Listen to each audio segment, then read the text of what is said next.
Well, sharply off the highs of the day, that's how we're starting closing trades today, because the Nifty and the broader markets have turned into the red. In fact, we hit a fresh record highs. At one point of time, we were staring at levels of 24,500. From there, there's a complete reversal that is at play. Almost 150 points knocked off the highs of the trading session. And right now, even though there's a bit of a recovery from lows, we're still in the red. Ditto can be said for Sensex as well. Broader markets were as it is weak today, and they continue to be in the red. Bank Nifty was one index which was powering ahead. So that was the index which on account of expiry was holding out. Remember, it's weekly options expiry for Bank Nifty. So that was outperforming. It's outperforming still and at least maintaining those gains that we had seen earlier. India VIX has shot up quite massively. 9% gain coming in as far as India VIX is concerned. Nbfcs are doing okay. So Bajaj Finance is up 4%. Shriram Finance is doing well in the trading session. Others like RECPFC are also in the green as we speak. IT as a basket is down today. In fact, the IT index has taken a knock of 3.5%. And if you look at the top F&O losers, top 5 to 6 names are from IT alone. So Oracle, Infosys, L&T Tech, all are in the red. BSE, however, continues to do very well. It's shining in the trading session. In fact, it's at record high levels, Ayesha, and over the last 5 days, that stock has seen a gain of over 35%. And of course, today as well, that stock holding up with a gain of almost 12 to 15%. Oh, yeah, absolutely. It's been quite stunning along with the market move. And yes, we did make it to that 25,400 level and then petered down from there. Bajaj Finance, that continues to be in focus. Morgan Stanley is now maintained its overweight with the target price of 9,000 rupees on this particular stock. They're saying they will wait and watch for the stock performance of both entities, that's Bajaj Finance as well as Finserv, but they are focusing on the standalone financials, and they believe that they're going to gradually rise. They expect focus on consolidation metrics in the very immediate term, which they think are going to act as positive triggers. So going strong for Bajaj Finance after that little bit of an aberration the day the Bajaj Housing Finance stock got listed. But other than that, you've got HEG, Graphite India, both those stocks in focus. Resonac Graphite has announced a price hike, minimum 20% of the global price increase on all new orders. And that is why you are seeing all these stocks come back to the fore. 8.25% move now on Graphite India as we speak. IT stocks, though, they're a little bit under pressure. From Accenture, there's been a delay of the bulk of promotions by 6 months on the outlook. And that's sort of weighing heavy on the sentiment of this sector, which though is at an all-time peak. But Kunal, how are you reading into the market? Pretty much along the predicted lines, listless? Yeah, listless, and I think the last 1 or 2 hours selling for the market was basically on the repricing of the rise in India VIX.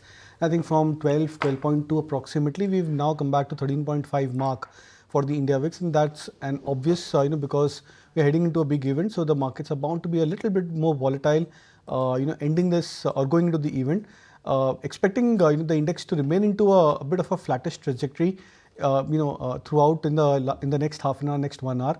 But my sense is what we are seeing is a very classic kind of an outperformance, which has come back from the banking index, and I think that's something which the markets will take with both hands on the positive side. So even if you maintain, we were discussing this, I think in the last 1 week, that there was this big breakout move for the Bank Nifty, where it managed to break past about the 51,500 mark. Today we are almost inching very close to that 53,000 levels for the banking index, which should take the Bank Nifty very close towards its all-time high. So my sense is that what we are seeing right now is in the last 1 week is more of a calibrated and a substantial up move for the banking index, indicative that the index should be able to cross back about the lifetime high levels also. Okay, looking at fresh lifetime highs, not only for Nifty but Nifty Bank as well, and calibrated move underway. Dipan Mehta will also join us on the show to talk to us about the fundamentals of the market right now. Just wanted to get a better sense as to what is expected for the market henceforth, because overall, of course, we are waiting back for the Fed decision to really, take shape, and that's the reason we are seeing a lot of these moves coming in. Kunal, you talked about the banking index, but the IT index is down in the trading session. Is it a classic bank versus IT kind of phenomenon with money going out of IT into banks, or IT on its own weight is also crumbling right now? No, I think it's the latter. I would probably believe that there could be a case where many of these IT stocks are falling on from their own weight because of the way these stocks have rallied up in the last couple of months. There was a point where IT index was a huge underperformer. Since the month of March, April, and come the month of May, June, we've seen the IT index recovering very, very sharply. So in the last 2-3 months, specifically, the IT index had done exceptionally well. So we could be at a point where there's a sector rotation at play. The money would be moving back again into the from the IT pack or the IT stocks, which are now becoming a slight bit more overbought on the short-term charts towards the bank Nifty. Okay, that's the take coming in on some of the IT stocks, which sure are under pressure today. What's holding out though? Bajaj Finance for sure. Look at ICICI Bank. That's really been a stunner of a chart. It's at a record high. It's crossed that 9 lakh crore rupee market cap mark for the first time ever. A solid 22-point move is what you're seeing on the stock on its way to hit that 1300 rupee per share level as well. Kunal, which of the banks are looking the strongest? And is it an obvious ICICI Bank, which has been the preferred one for, I think, the past 2 years? Well, yeah, I think ICICI Bank is definitely undoubtedly, the strongest of the private sector banking lot. Even if we try and club both of the spaces, private and the PSU banking lot, of course, ICICI Bank is one of the best performing private sector name. The stock has managed to cross back above the life high levels, and we were making this comparison, I think, a week or two back, that from the larger cap names, it's only ICICI Bank which is coming very close towards a breakout of the life highs. The previous highs for the stock was around the 1250-60 mark. The stock has managed to surpass those levels in a very comfortable kind of a fashion. Compare this with the likes of even the best peer like HDFC Bank. That stock is still off, I think, some 50 points, 70 points from its previous major highs. Around 1770 was the previous highs for HDFC Bank. Kotak Bank, I think, the stock is substantially below its lifetime high levels. Same is the case with Axis Bank as well as IndusInd Bank, where the stocks are significantly below their life high levels. So given the way the bank Nifty is poised, as well as the performance in the ICICI stock price over the last few weeks, my sense that it's definitely the leader in terms of the price performance. Okay, so that's the latest as far as some of these names are concerned. But just taking stock of some of the other big buzzers in the trading session, Torrent Power is up 10%, HEG Graphite, both are holding up very smartly, slightly off the highest point of the trading session, but can't really complain. Financials, of course, as a basket is doing well, but apart from banks, Kunal, there's also Nbfc. So Bajaj Finance, which was actually fairly quiet when that listing gain happened on housing finance, is powering ahead today. Take a look at Shriram Finance. Suddenly a 4.5% move coming in. REC PFC, of course, have news to corroborate the move, but very solid on Bajaj Finance as well as Shriram Finance. Yeah, I think Shriram Finance has been the more of a positive as well as a surprising stock on the upside, because I remember, I think there was this phase when the stock was at 3,100 level end of the previous month of August, where it was a lot more volatile, confined into a trading range. But then the stock post a breakout of the 3,000 mark, I think has looked completely different. There is lack of volatility into the stock price. There is a strong bout of consistency of price uptrend. We've hardly seen in the last even the last 2-3 weeks of this month of September, where the stock is up some 10-11%, that the stock has shown any major bouts of price correction. It's maintained the trajectory of higher highs and higher lows. I think that's also another signal that the entire NBFC stroke HFC pocket is still looking attractive. Bajaj Finance, yes, the stock is still looking very attractive, and now at 7600 thereabouts, where the stock is trading right now, it's also on the verge of a breakout of a multi-week, multi-month resistance for itself. Okay, let's welcome on board Dipan Mehta as well and find out what he's making of the market right now. Dipan, hi, afternoon. I know the strategy has been to do nothing, and that's what really works in the market in the long haul. But how do you capture in these fresh all-time highs? And of course, the rapid sector rotation that's at play. Yeah, good afternoon, and thank you for having me on your show. I think that it's great that there is sector rotation because eventually that will benefit all the investors, because some of the other stock in their portfolio does well and the overall portfolio returns are equal to or higher than the benchmarks. And that in itself, gives comfort that even if you do nothing, your portfolio is working for you. And whenever there's an opportunity, one could deploy some cash. But look, these markets clearly, I think, are on an overheated side. Good quality businesses are extremely expensive. I know this situation can last for many more months ahead as well, but I'm very skeptical of deploying fresh money at these levels. do keep in mind that a lot of liquidity has been sucked up and these counters are pretty much dry. So even small amount of buying can lift the stock prices. But on a valuation basis, I'm not sure whether it's worth buying BSE at this point of time. Our preference is for MCX for the time being, where there is scope to increase the options volume, and there are certain regulatory changes which can benefit MCX once they allow the margins to be freely transferable between the equity and the commodity exchanges. So that could be an upside. And technology cost for MCX will come down, or rather have come down now that they have shifted to the TCS trading platform. But ultimately, I think, from a exposure to the exchange industry perspective, NSE has to be the top pick. But look, let's wait for the IPO. Let us see how it plays out, and then we can look at it. Okay, that's the take coming in on what the exchange stocks are up to in anticipation, of course, of the NSE IPO. We're going to take a very quick break, a little bit of a dip, 73 points lower on the index, continue tracking markets on the other side.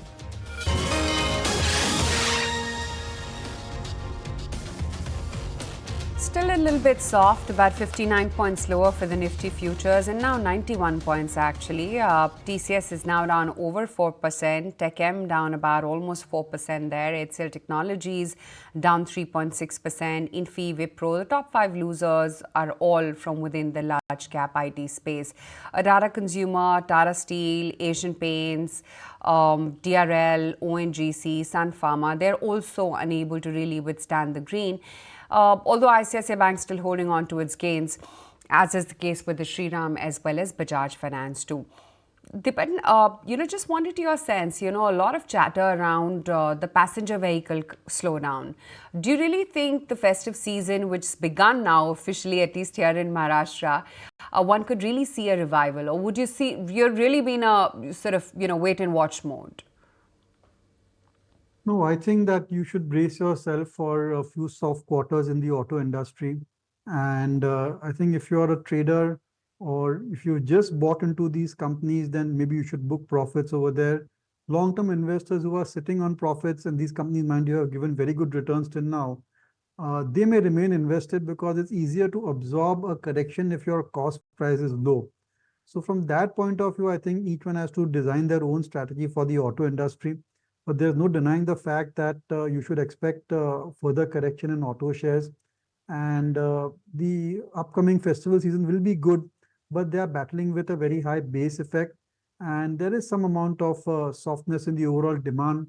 Some of the drivers which were very strong, like pent-up demand and large order book position for new models, those more or less seem to have got completely discounted. So I would say that again, wait and watch, don't make any fresh investments. If you're a long-term investor, 3 to 5 year type of a view, then remain invested, assuming your cost is low. But if you just bought recently, I think it's better to just book a small loss or a small profit and just exit these counters. Point taken. So that's the latest coming in as far as some of these segments are concerned. But Shivangi Sarda also joining us on the show right now. Shivangi, hi, good to be speaking with you. Wanted your take regarding the chemical basket, fairly active today, whether it's in Alkyl Amines, Balaji Mines, Fine Organic, Deepak Fertilizers, they're all active in the trading session. What within chemicals would you bet on? So very good afternoon. Thank you for having me. So from this entire space, Deepak Fertilizer is one pack, which is looking quite positive. And we've seen that there has been a good comeback here.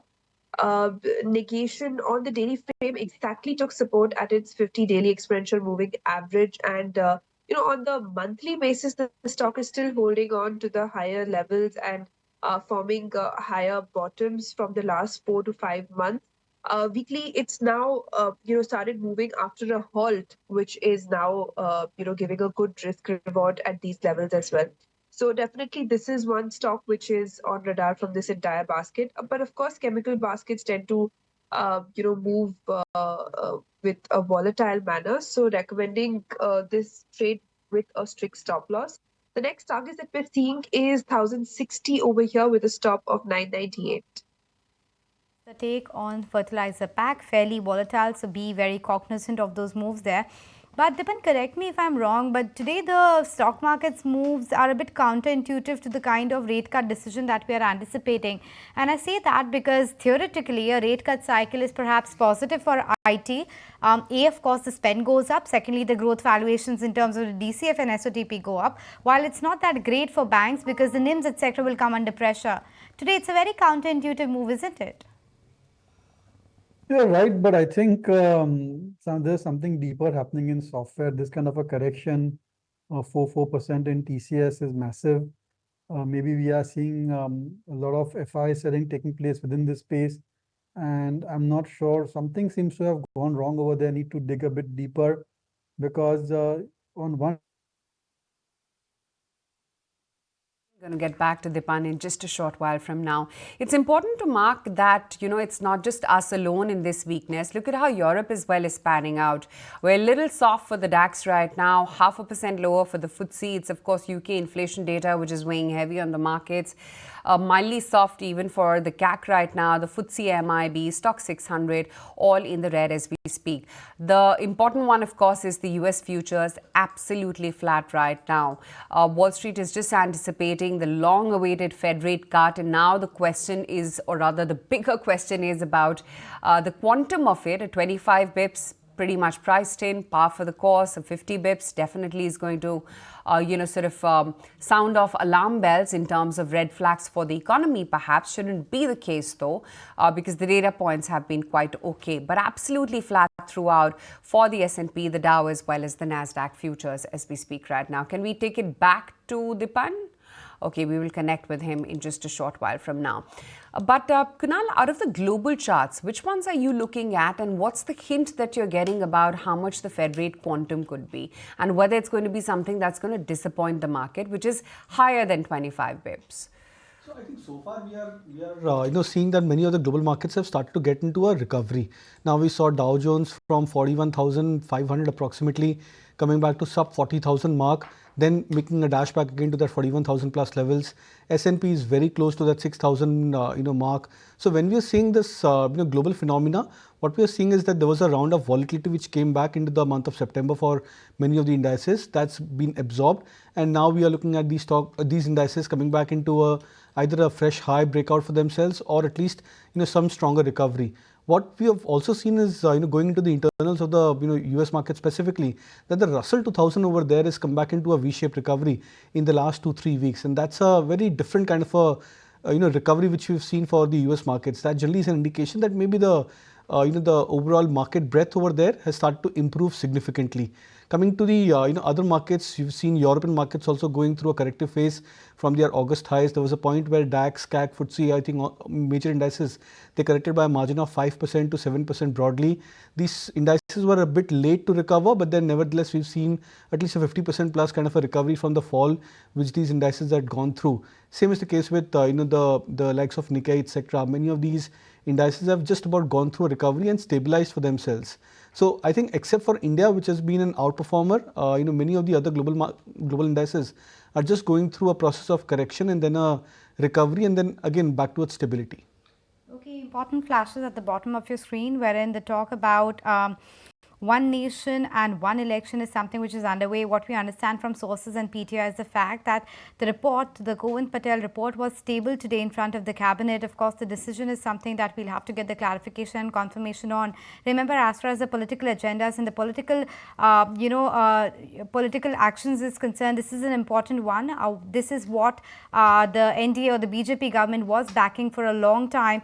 They were backing the one nation, one election phenomenon, which basically in simpler words means that the central and the state election will happen simultaneously, if not at the same time, at least over the same course of period, so that the election uncertainty or the political uncertainty just goes away at one go. And of course, it's easier to manage with respect to the resources, etc. as well, which is deployed for this purpose. Was debated very strongly for a long period of time. Let's see what the cabinet decision is today. But Aisha, clearly this is going to be a big one as far as the political agenda and the political ramifications of the same is concerned. Absolutely. And, in a step towards the simultaneous polls, the cabinet has already cleared it. So let's see what the final course is. It seems like, like Anisha was pointing out, it's been in the works for a while now, and it seems like it could very well take shape soon. But that said, for the market, of course, the big one is the Fed meet tonight and what the outcome is going to be, of course, which we'll react to come tomorrow morning. Right now, we are under pressure, lying in sync with what at least the European counterparts are up to. Kunal, other than IT weakness today, is there any other indicator that tells you that there could be some more weakness in store? For the IT index? For the overall market? No, it doesn't look Sectorally, like. is there any other indication? It doesn't look like, Aisha, because I did a market breadth analysis looking at the number of stocks in the Nifty 50 space, the mid cap end and the small cap end, and the ones which are trading above their 20-day moving averages, 50-day moving averages, as well as 200-day moving averages. That's a classical sign that whether the market breadth is overbought or not. And the data is quite interesting because it just indicates that only 57% to 65% approximately number of stocks or weightage of stocks from the mid cap 50 as well as the small cap indices are trading above their short-term moving averages, which means that even if the indices have moved up higher, it's on the basis of large cap names, heavyweight sectors which have moved up higher rather than the frothy names of the mid cap and the small cap end which have actually moved up higher. And I think that's I would say a positive sign for the markets, because there's not too much of a froth building up. Yes, there could be few pocket of stocks here and there where there could be frothiness, but then I think as an overall market, we are still at a zone where the index move is largely based on large cap names.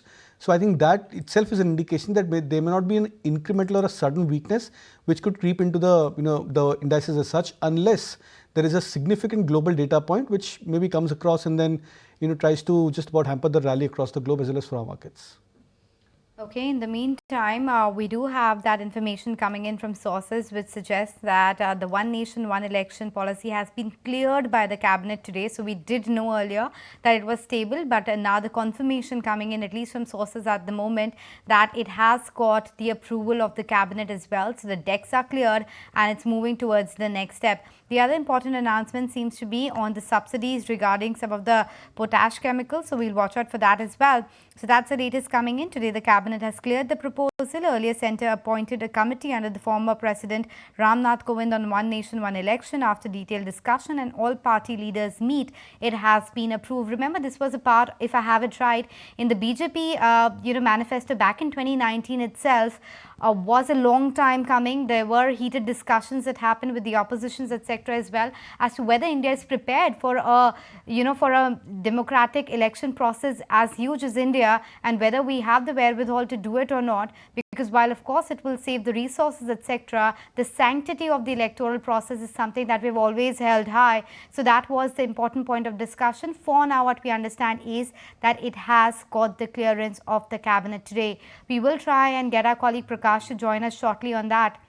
Samir will join us shortly to discuss more on that. But as of now, that's the latest we have, that there is a clearance on the one nation, one election proposal. Oh yeah, absolutely. And it could be like one of those mega GST moments, right? When you see unification. I mean, we speak with so many companies on a quarterly basis, if not daily basis, and they always talk about the delays that the election process.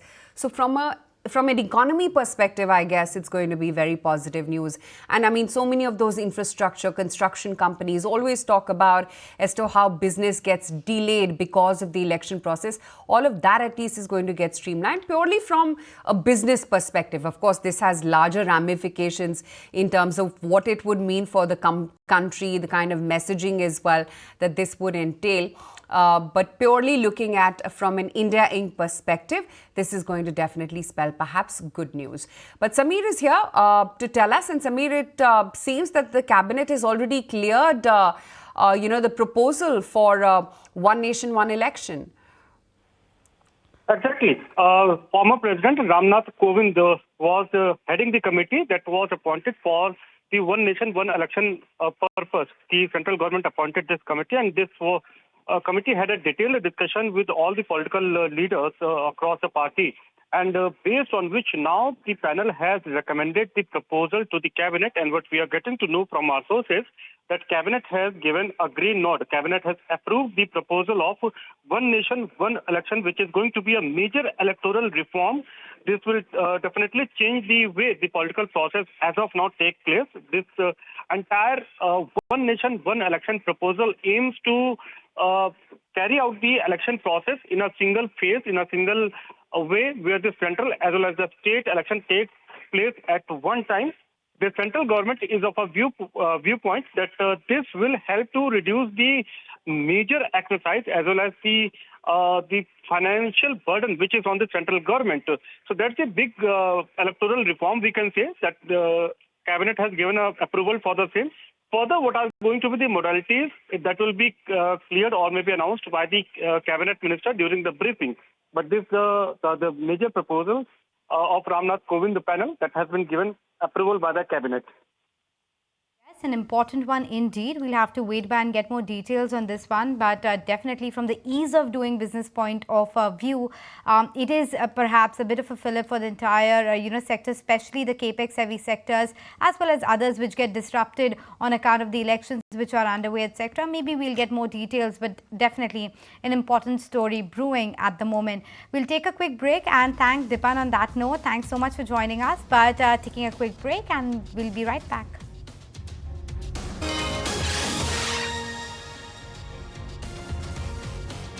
Welcome back. Well, the markets are okay in the sense that we're at least above the mark of 25,400. So from the lows of the trading session, there has been a bit of a recovery which is underway. But the big news that we're talking about right now is not capital market intensive, but it is something which is very impacting the economy in this whole sense, and that's the news about the cabinet approval for one nation, one election.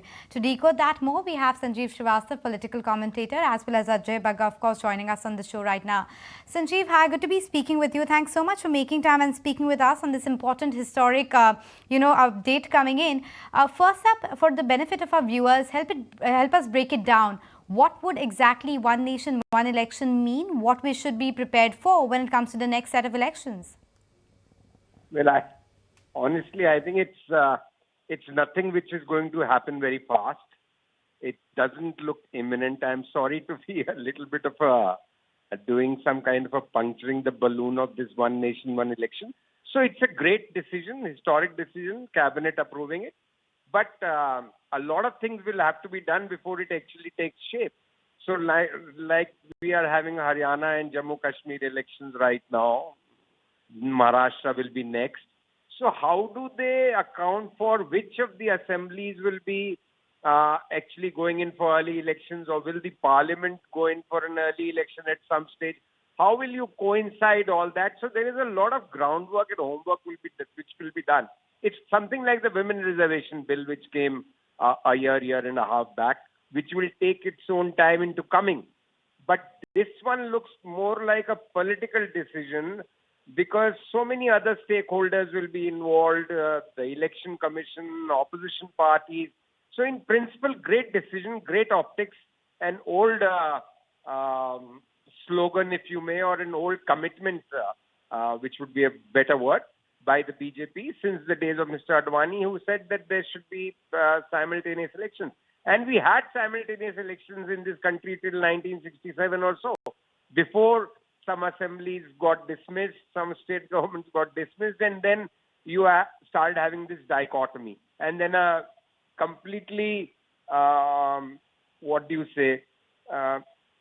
very hectic calendar of polling began to get underway. So every year we have 2-3 assembly elections. So it's great as a concept. I'll now repeating myself, but not easy to implement, and I don't see it happening in the immediate future. But Sanjeev, what is the process for this? Because what we are understanding from our sources is that the cabinet has already cleared this proposal. So the cabinet will have to come up with what they have actually cleared. Have they cleared the concept, or do they actually have a roadmap? Has the government done the nuts and bolts exercise about this? That how will they do it? So like UP went in for elections in 2022. National elections were held in 2024. So many state assemblies will be held between now and till the time the next elections are due in 2029. There is perhaps no way that the tenure of an assembly can be extended beyond 5 years. So will lot of governments be willing to go in for early elections? I think this is, I'm not trying to undermine the decision at all, but I'm saying this is more in terms of optics, easier said than done. And one hope that it gets done at some stage. But how will it happen? That is for the government, the opposition parties, the election commission, all of them will have to sit down and work out. And once they start working that out, they'll realize it's not so easy. Modalities need to be worked out, and perhaps it's not going to be a very straight line, because that is something which of course has been underway for the last 5 to 6 years in terms of discussions, and this is one of the steps towards that. Hold that thought, Sanjeev. We also have Ajay Baga with us. Ajay, wanted your take regarding this latest cabinet approval coming in, and what do you make of it as to what the impact on businesses, markets as well as the entire economy is going to be? No, as Sanjeev put it, theoretically, conceptually, it's a good thing. Former President Kovind has, run a committee on this, and they've just submitted their report as well. I would like to see that report. I'm sure they've taken all this into, they've factored in all this. As far as business is concerned, look at Q1 GDP this time around. The government contribution was a negative print, and that brought down the country's GDP to 6.7%. So elections have an undermining role as far as businesses go, because decision-making stalls, new order flows stall, and then the new government coming on board takes time. Secondly, the politicians, instead of administering, are always in an election on mode. So one election finishes and the next is on, or there's a municipal election. So the idea was to converge the national, the state, and the municipal level elections all into one ballot, and where voters also can vote in one go, and parties can then rest assured that they will have to face the electorate after 5 years again, and not on a regular basis, nearly every 2 quarters, have some big state coming up for election. So the idea is sound, and a very distinguished committee was made on this. I'm sure they have put a lot of thought into their solutions. We'll have to wait and watch. It will have to clear Parliament, and it will have to evolve a political consensus. Some amount of cuts will need to be made. Either the central government decides that the present Lok Sabha is co-terminus with UP elections, or you have UP elections which are held for UP Assembly for 2 years only, and then UP goes for election again in 2029. Those kind of things will need to be worked out, and state satraps will not agree. Nobody wants to give up power, especially after 2004, when Vajpayee ji gave up power 6 months early, thinking that the BJP is on a roll, and they got defeated. Nobody after that, no politician, will give up his seat on an earlier basis unless there is something in it for them. Absolutely. The logistical issues, that aside, it could also, of course, like Ajay as well was saying, affect smaller parties. National issues may actually dominate regional ones. But then again, it limits the entire process to one single election tenure, and it is going to reduce massively the cost of holding elections as well. But Sanjeev, great to have you on the show. Thank you so much for joining in with that quick comment, and we'll sure to tap into you once we have a little bit more understanding as to, what the cabinet approval has been for. But for now, it's important to mark the markets as well, because they've definitely staged a comeback. We've given up all of our losses. It's not like IT is out of the woods. IT is still under pressure. But as Shriram, Bajaj Finance, Bajaj Finserv, HDFC Bank, ICICI Bank, SBI, they're pulling through very nicely. We already talked about as to how ICICI Bank has made it to that 9 lakh crore rupee market cap club now for the first time ever, along with our Axis, Hindalco, Apollo Hospitals, even ITC, Hero MotoCorp are just now about to break even in trade. But Ajay, the call on the market, I know everything now depends on what the Fed is going to do tonight, and that's something that we're going to react to tomorrow morning. But largely, what's the market construct looking like with the sector rotation at play, and our banks making a comeback, and FII participation finally has made a comeback too? We should look through the last 3-4 days of trading, Aisha. I would say what are the mega trends? One, there is easing on, and the Fed is the central banker to the global monetary supply. So as the Fed eases, there will be other banks. Already 5-6 banks have been ahead of the Fed, especially Canada and ECB, Sweden, Switzerland. So this easing is a pivotal moment. Second, as far as India goes, look at Q1 GDP, 7.4% growth in private consumption expenditure. After a long time, we saw that print, but it got shrouded in that 6.7% print and the negative from the government. This quarter, the private consumption has fallen a bit. So that will become an issue as the numbers come out in mid-October and the companies start declaring the numbers. But the third part, the flows in India, what you mentioned, FI flows come back very strongly as the Fed cuts, as it becomes starts looking for yields elsewhere. There's $6.5 trillion sitting in US money market funds. That is not equity money, but some portion of that will get deployed into EM sovereigns. We'll get some sovereign money out of that, and some portion of that will eventually come back into equities, because making 5%, 5.1% in a US Treasury fund was the easiest thing to do, and a lot of money went into that. So a good amount is coming out of the marginal flows of roughly 1.5 trillion. Some part of that will come eventually into EMs, and India gets a 23% share of that. So foreign flows come back. Domestic flows already very strong. RBI SEBI data is pointing to 25 to 35% of marginal household financial savings coming into the equity markets via mutual funds or via insurance or directly. So clearly the flows are giving momentum to these markets. Markets are not cheap. That remains an issue, but the momentum remains very strong. The macro is good. You will get more than 7% for the second quarter because the government expenditure will recover from -1 to 14. No, sure, point taken. So a lot of moving parts really that you need to watch out for. But Shivangi, just wanted to get back and talk about a few more stocks. And of course, ICICI Bank has made that, is of course at record high and has crossed the market capitalization of 9 lakh crore for the first time. HDFC Bank is up 1.5%, while IT is tumbling away.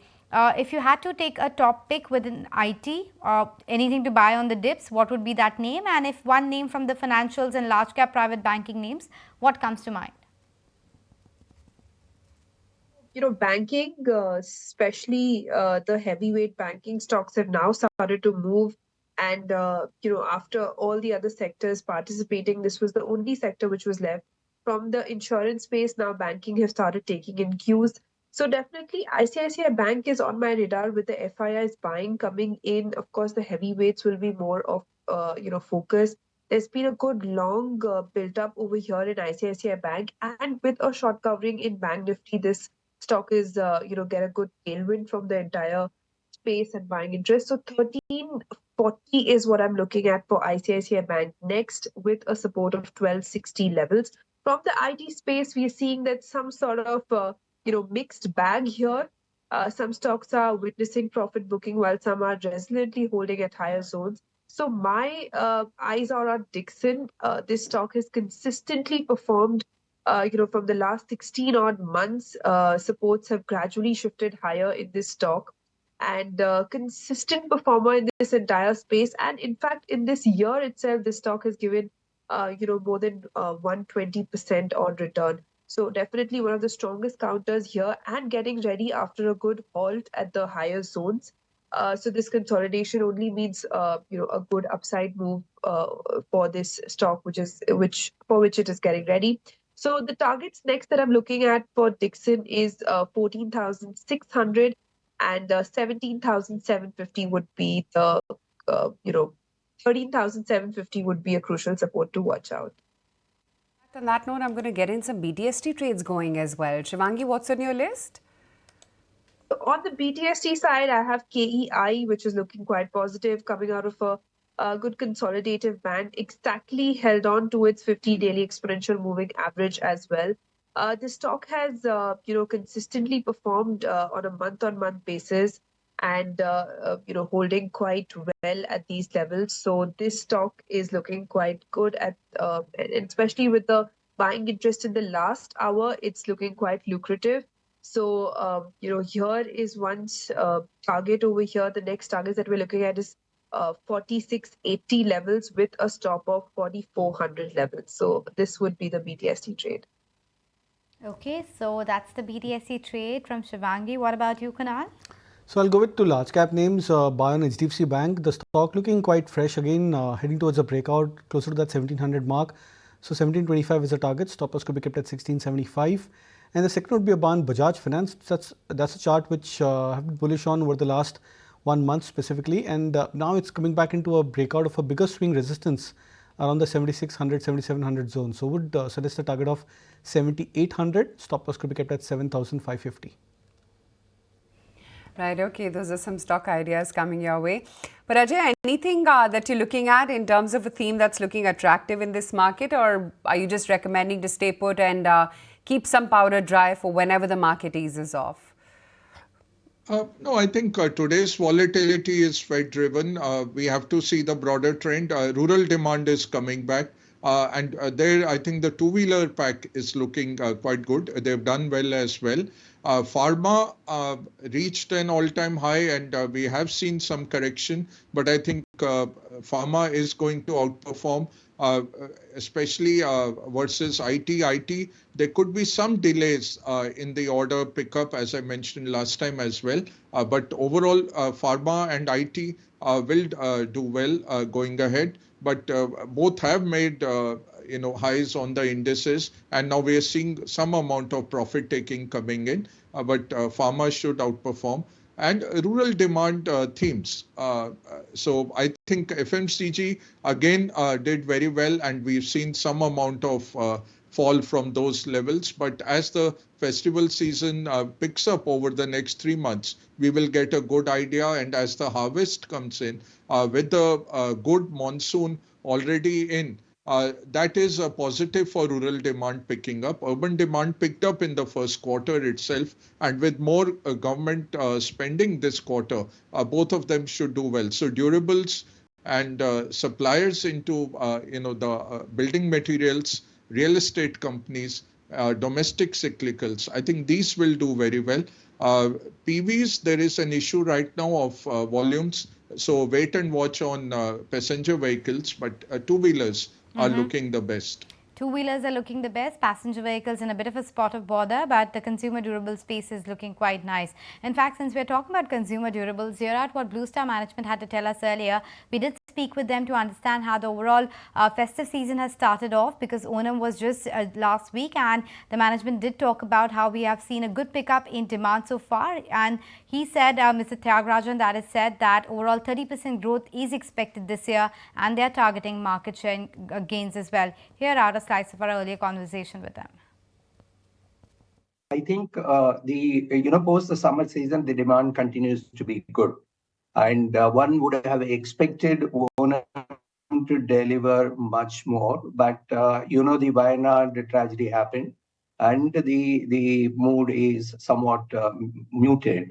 But I am seeing great demand across all markets as we are heading into the peak festive season. Going forward, this year has the potential to deliver more than 30% growth full financial year. It will all depend on how the commodity prices are going to hold up and the exchange rates.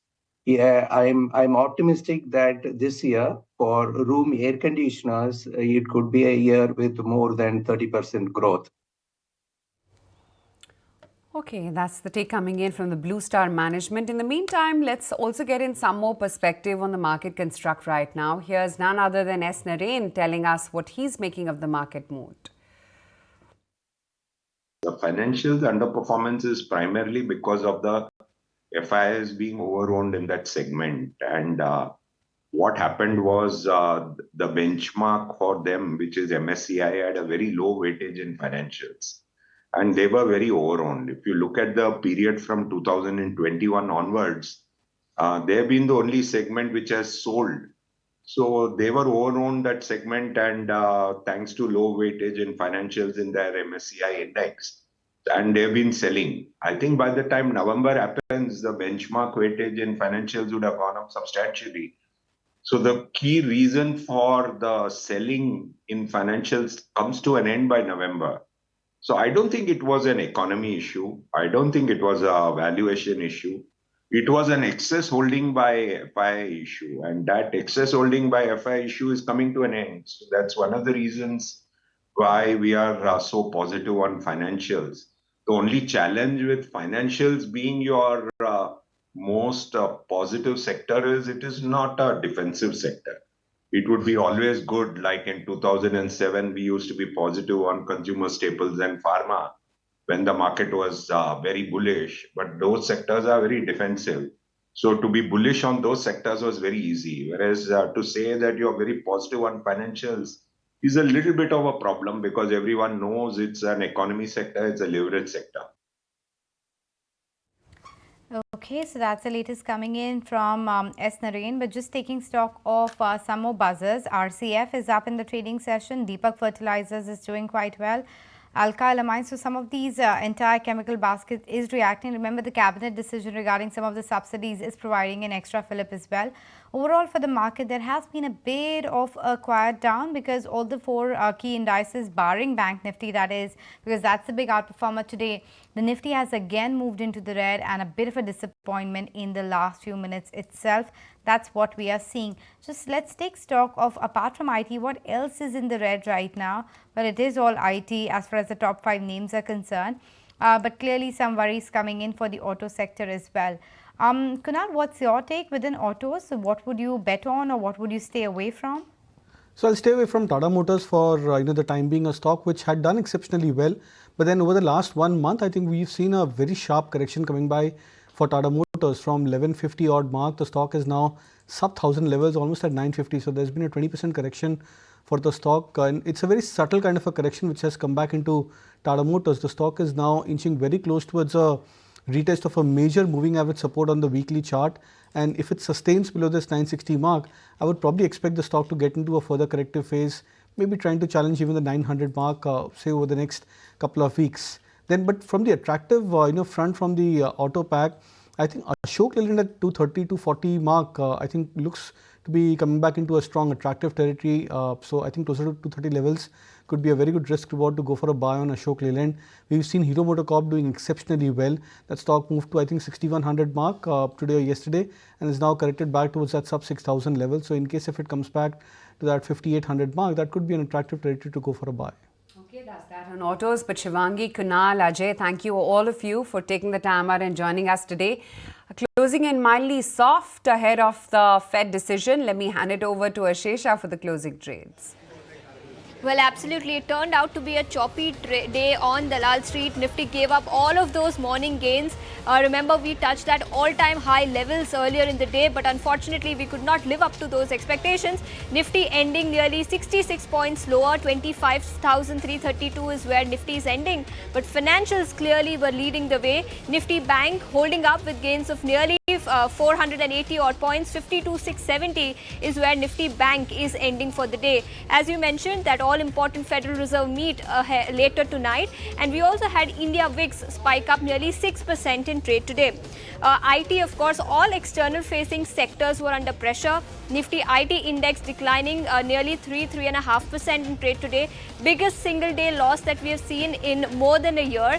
We had the likes of Infosys, Persistent Systems, all of them top losers today, and some of the top losers on the Nifty index were also from the IT sector. On the flip side though, of course, we had some commentary also that came in from LTI Mindtree with respect to demand slowing down, and that second quarter revenue is likely to be similar to what we saw in the first quarter. That was also weighing heavy on IT stocks. LTI Mindtree sitting with a cut of nearly 1.5%. Nifty Pharma Index was also down 1.5%. We had Glenmark, Biocon, Laurus. Nifty Pharma down 1.5%. And Glenmark Pharma, Biocon and Laurus were some of the top losers on the Nifty Pharma Index. Some of the news makers then. First up, let's talk about graphite electrode manufacturers, because HEG and graphite, both of them ending the day with gains of nearly 9 to 10%. Remember, one of world's biggest graphite electrode manufacturers has gone ahead and hiked prices by as much as 20%, because of which both these stocks were gaining in trade today. Suraj Estate Developers, LIC Mutual Fund, bought about 2.84 lakh shares. This stock ending the day nearly half to 1% higher. Torrent Power, on the back of some order wins that came in from Maharashtra government, this stock was also holding up in trade today. Bajaj Auto, remember, they came up with their big launch yesterday. Today, of course, we had a note from CLSA where they believe that competition is likely to remain at elevated levels in the sector. Bajaj Auto down nearly 2%. Of course, we had a whole host of exchanges that were in focus today ahead of expectations of NSE listing later. We had BSE, which is up nearly 15%. So all in all, it turned out to be a choppy trading session. Nifty could not hold on to those morning gains. But with that, it's a wrap on this edition of the show. Thanks so much for staying tuned.